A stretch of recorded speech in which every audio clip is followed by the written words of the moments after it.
versículo 1 ao versículo 4. E segundo o que Deus nos guiar. Filipenses 4 e 1. Quero agradecer a Deus por essa oportunidade, o pastor João, que me fez o convite. Agradecendo também à igreja, pela boa recepção, desde o primeiro dia que vim aqui. A gente vai se conhecendo no passo a passo aí, porque eu quero entregar a mensagem que Deus me deu, porque eu fui incumbido com a responsabilidade. Então, eu não quero aqui estender as palavras e quero ir direto à mensagem que Deus me deu. Porque quando vem o convite, a gente que serve a Deus, a gente sabe que vem do Senhor, Lógico, o Senhor vai usar alguém, como o pastor João, Então eu estou no peso da responsabilidade, então eu quero ganhar um tempo aqui, que as horas já avançam, e entregar a mensagem que Deus me deu, Filipenses 4:1 diz assim: portanto, meus amados e muito queridos irmãos, minha alegria e coroa, estai assim firmes no Senhor, amados. Rogo a Evódia e rogo a Sintique que sintam o mesmo no Senhor. E peço-te também a ti, meu verdadeiro companheiro, que ajudes essas mulheres que trabalharam comigo no Evangelho, e com Clemente e com outros cooperadores, cujos nomes estão no livro da vida. Regozijai-vos sempre no Senhor. Outra vez vos digo, regozijai-vos. Só até aí, meus irmãos, pode tomar assento. Glória ao nome do Senhor Jesus. Ontem Deus deu uma palavra ao nosso amado irmão, presbítero irmão João, falando de Atos capítulo 9, a chamada do Senhor na vida do apóstolo Paulo, Quem não veio perdeu. Aí fala, mas o crente perde sim. O crente se não vigiar, ele perde bênçãos. Então ele não vem num culto, ele perde bênçãos. Se é para ficar desocupado, ele perde bênção. E é até perigoso ele perder outras coisas. Crente desocupado, ele vai dar brecha para o inimigo. Davi estava desocupado quando era para estar em guerra, e todos sabem a desgraça que aconteceu na vida de Davi.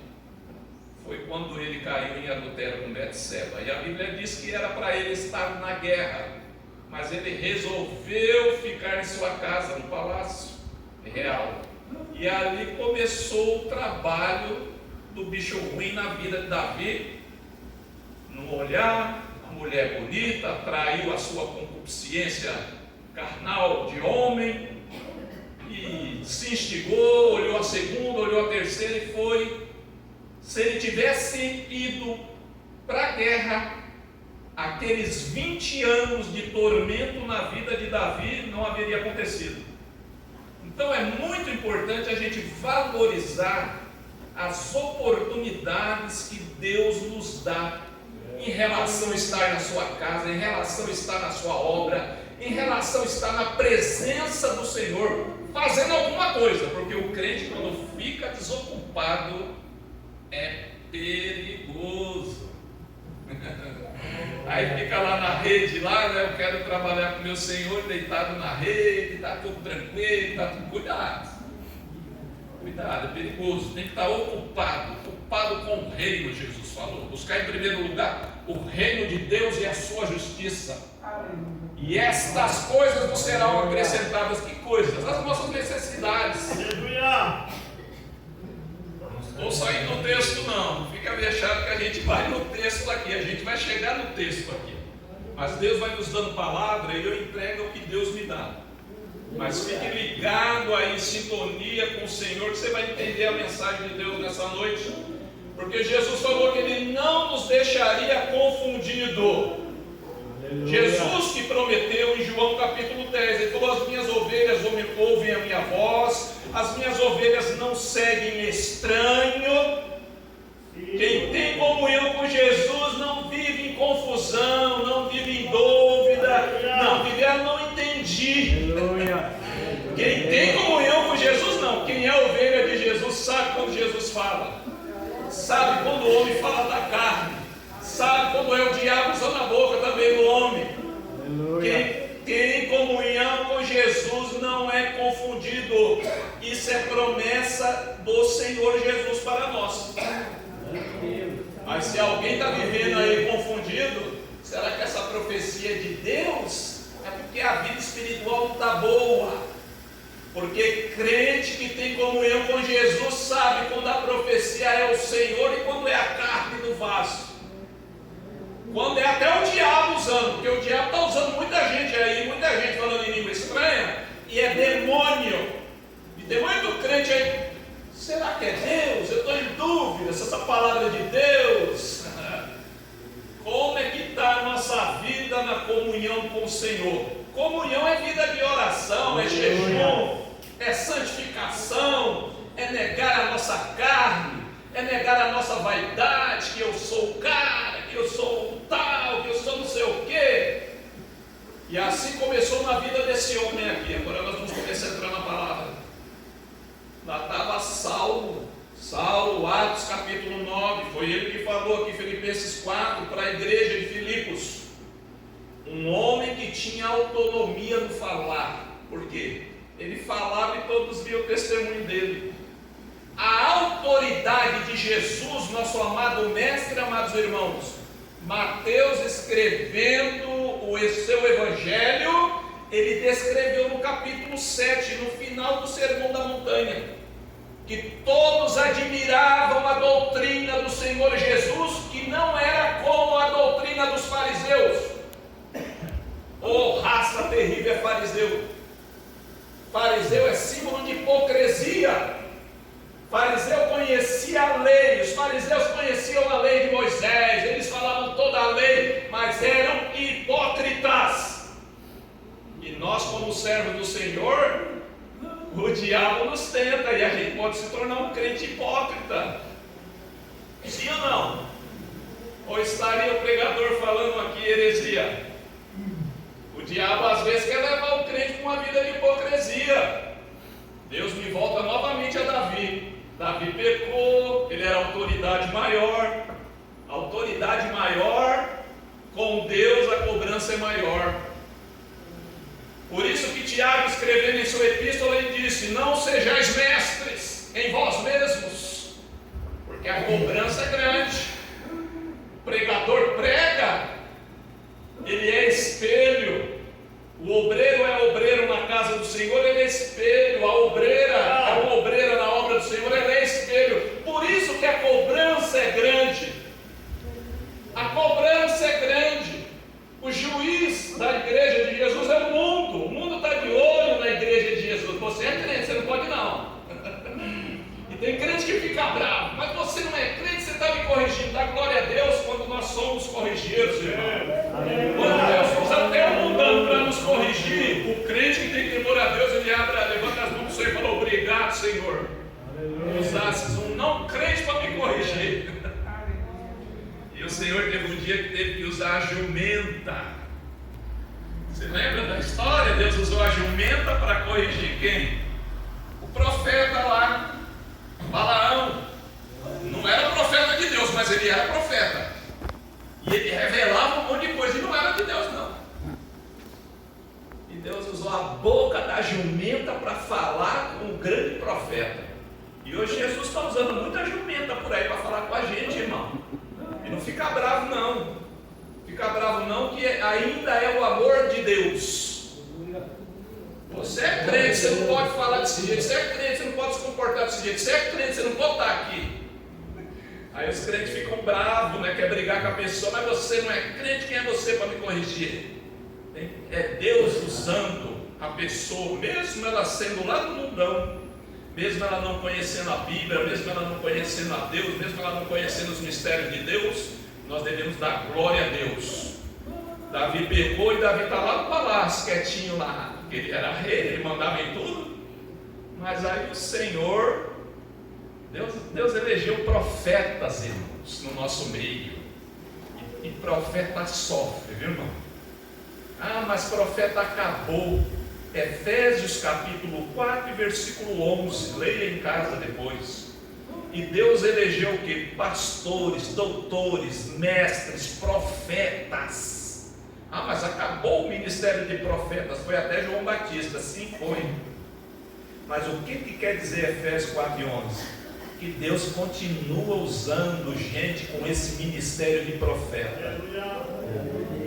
E o crente em si, ele tem o que? As qualificações de um profeta. Porque eu e você, quando nós estamos ministrando a palavra de Deus, nós estamos entregando uma palavra que não é nossa, é do Senhor. Então nós somos um profeta também. E por isso que há o peso, meus irmãos. Ah, como é bom ter Jesus, né? Ter Jesus é ter salvação. E nós não vamos ser salvos não, irmão, porque nós somos o cara, nós somos a super crente, não. É tudo graça do Senhor. Não, irmão, mas a gente tem que ser perfeitinho. Quem é perfeitinho, irmão? Quem é perfeitinho na terra, se não é a glória do Senhor, o Espírito do Senhor em nós, a graça do Senhor em nós, e nós andamos com o Senhor. Quando Deus estabeleceu o tabernáculo, é interessante que logo na entrada do tabernáculo ficava o quê? Ficava uma pia com água. Para que servia aquela pia com água?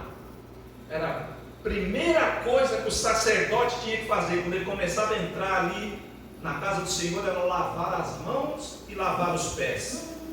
Ele não poderia oferecer nada para o Senhor sem lavar as mãos e lavar os pés.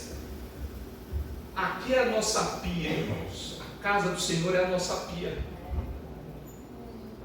A água é a palavra de Deus. E o Senhor Jesus falou isso bem claro para nós. Pedro queria tomar banho. Jesus falou: não, você não precisa tomar banho, não. Você já foi lavado pela minha palavra, você já está limpo.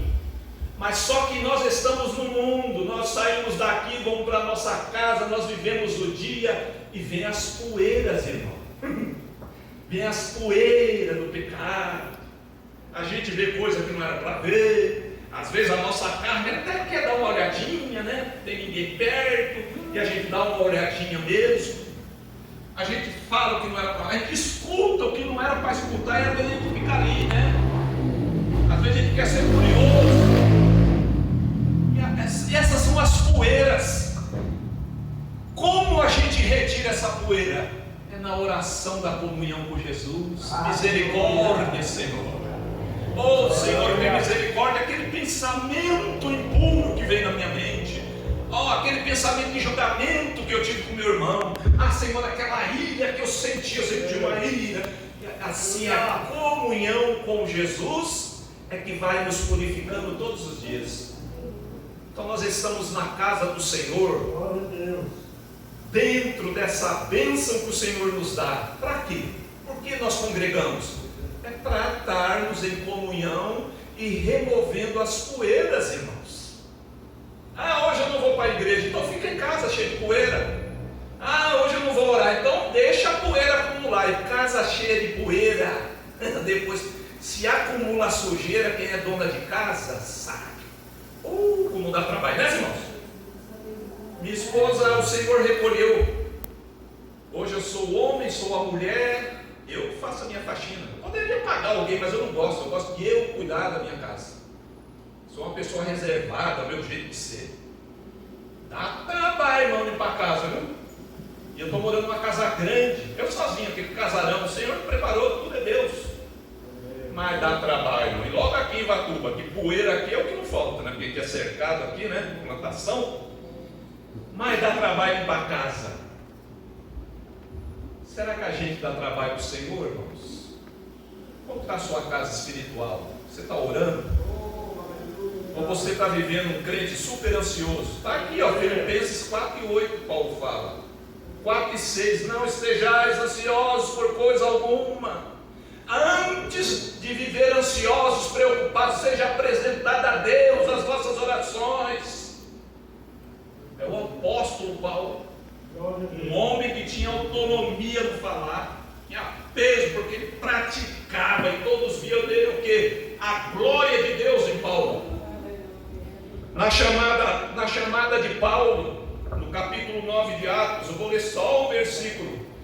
Atos 9:6 diz assim: e ele, Paulo, tremendo e atônito, assustado, disse: Senhor, que queres que faça?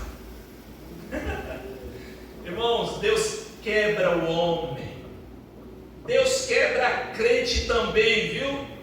Quando a gente se acha o tal, quando a gente se acha o vaidosão, a vaidosona, olha, eu sei pregar, olha, eu sei cantar, eu sei administrar, esse eu sei, irmão. O Senhor entra com misericórdia e quebra a gente.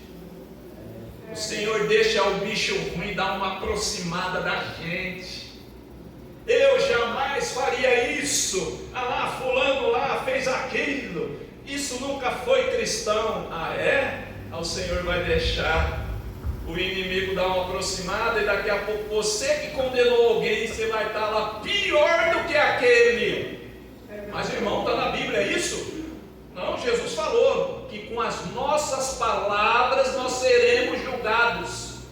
Ah, é na eternidade? Não, é aqui também, irmãos. Quanta gente era duro nas palavras com os irmãos devem ter consciência, alguém aí, ó. Porque eu não sou um pregador de outro planeta, como os irmãos não são.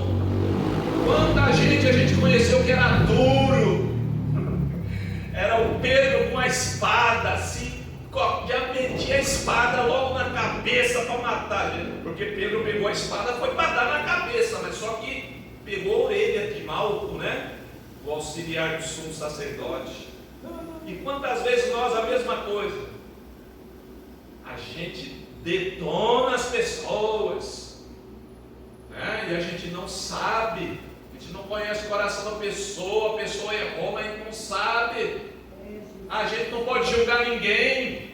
A gente está aqui é para orar, a gente está aqui é para ajudar, a gente está aqui como igreja de Jesus é para aconselhar. Agora, se a pessoa quer amar o pecado, é problema dela.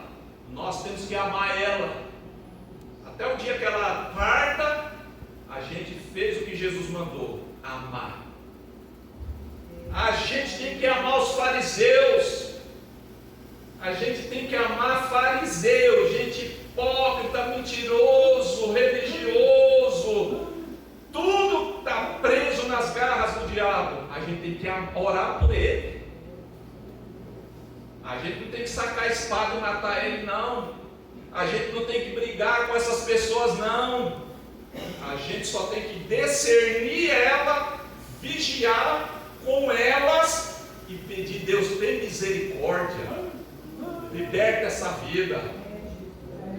Paulo teve um encontro com o Senhor Jesus, e Paulo era duro, Paulo era terrível, Paulo era no mundão que ele vivia sem Deus, ele era o melhor em tudo, ele era o melhor em tudo. Mas só que quando ele teve um encontro com Jesus, é linda essa palavra, quando ele disse Senhor.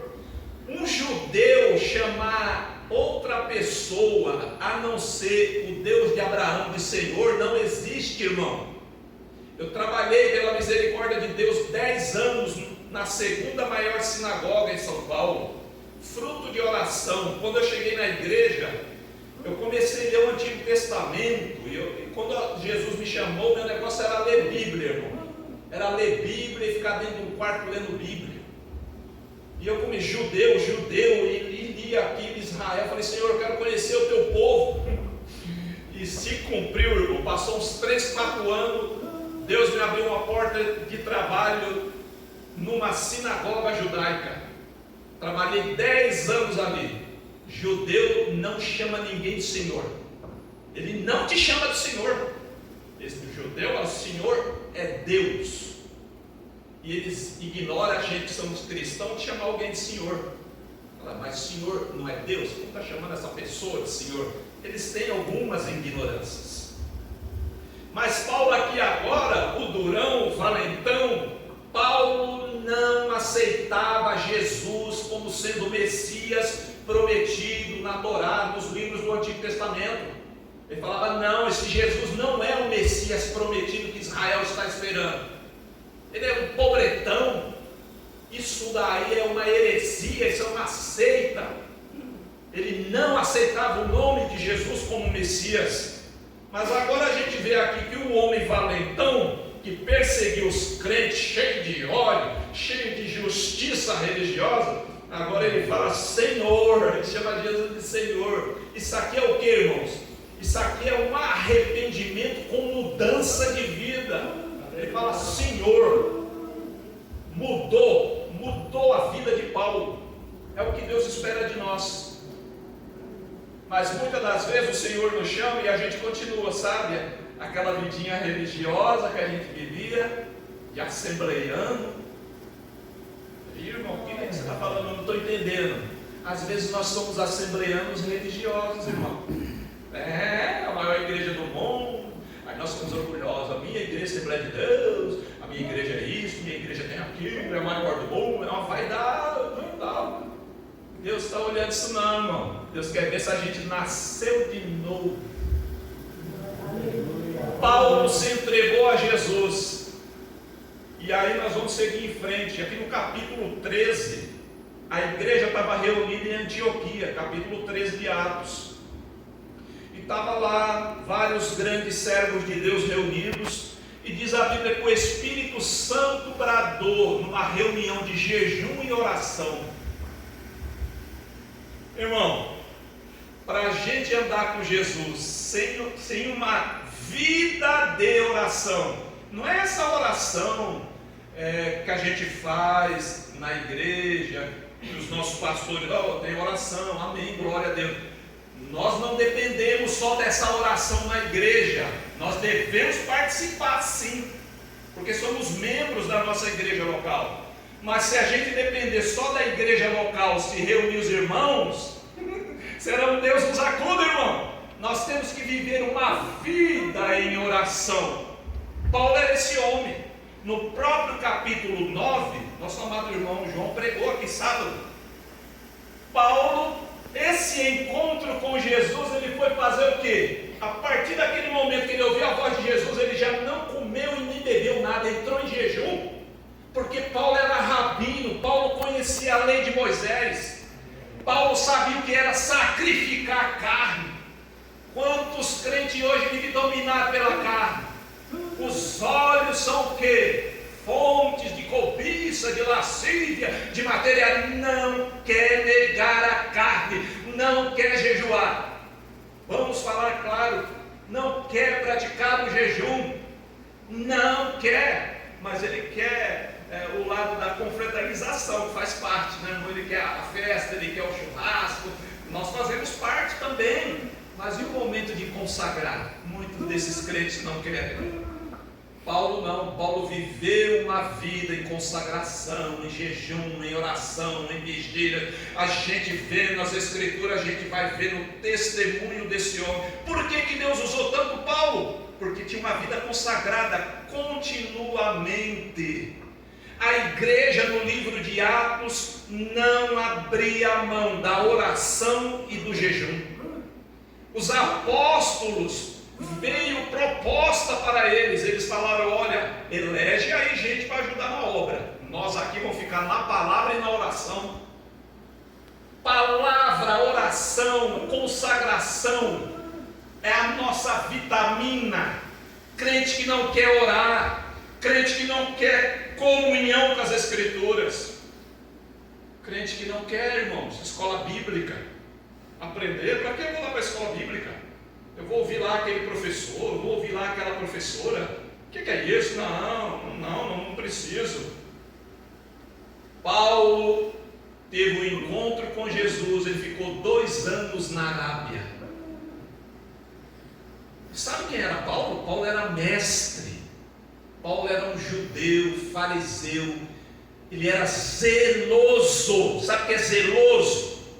Ele não era um crente assembleiano como nós, aquele assembleiano meia boca, que não sabe a história da sua igreja. Quando foi fundada a Assembleia de Deus? Não sei.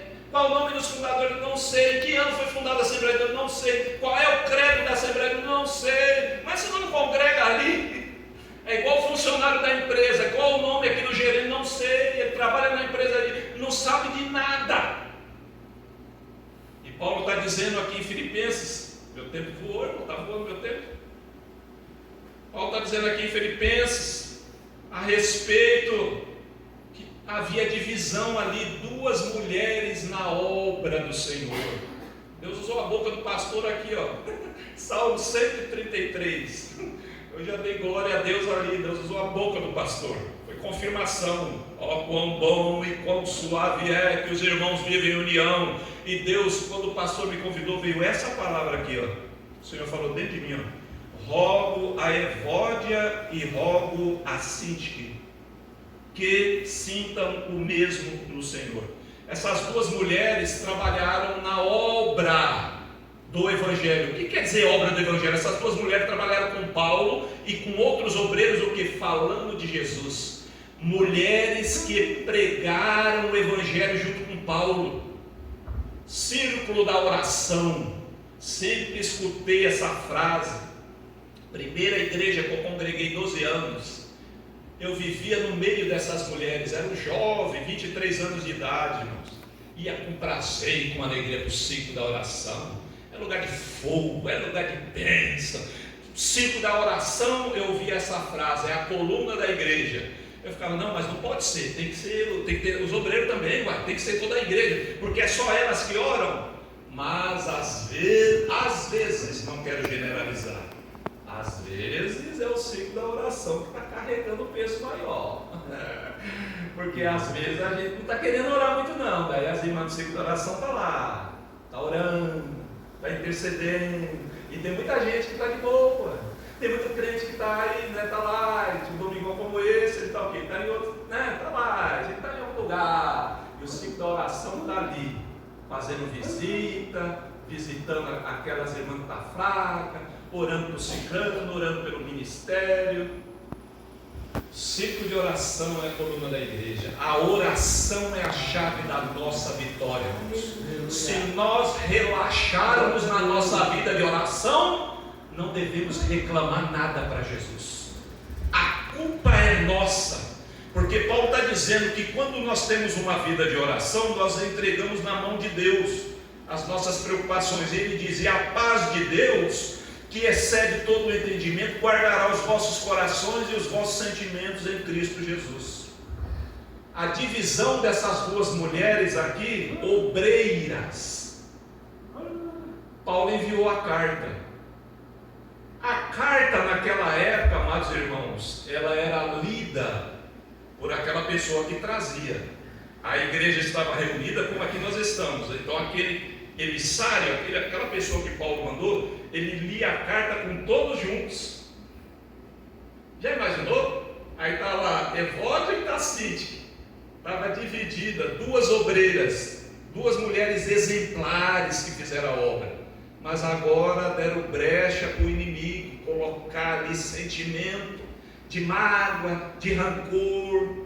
Amados irmãos, nós somos do Senhor, e Paulo está falando aqui: tenham o mesmo sentimento no Senhor. Que sentimento é esse no Senhor que Paulo diz?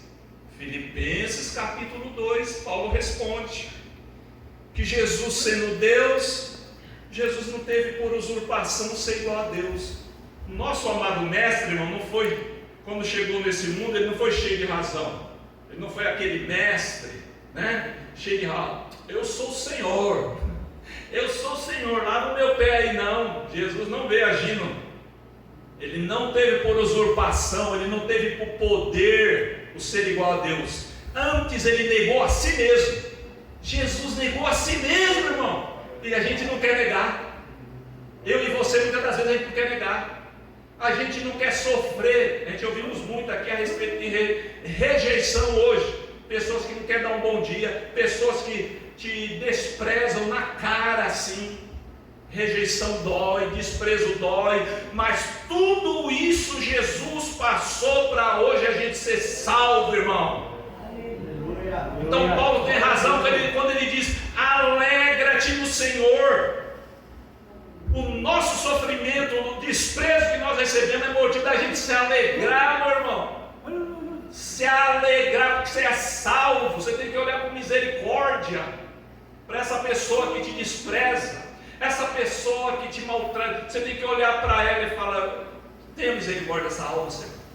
A alma perdida, caminhando para a condenação eterna.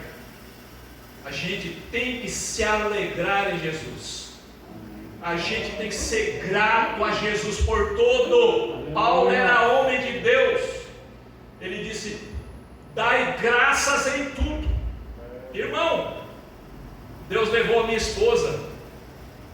Os primeiros 3 meses foi muito choro, muita lágrima, mas Deus bradou dentro de mim. Eu recolhi. Deus falou dentro de mim.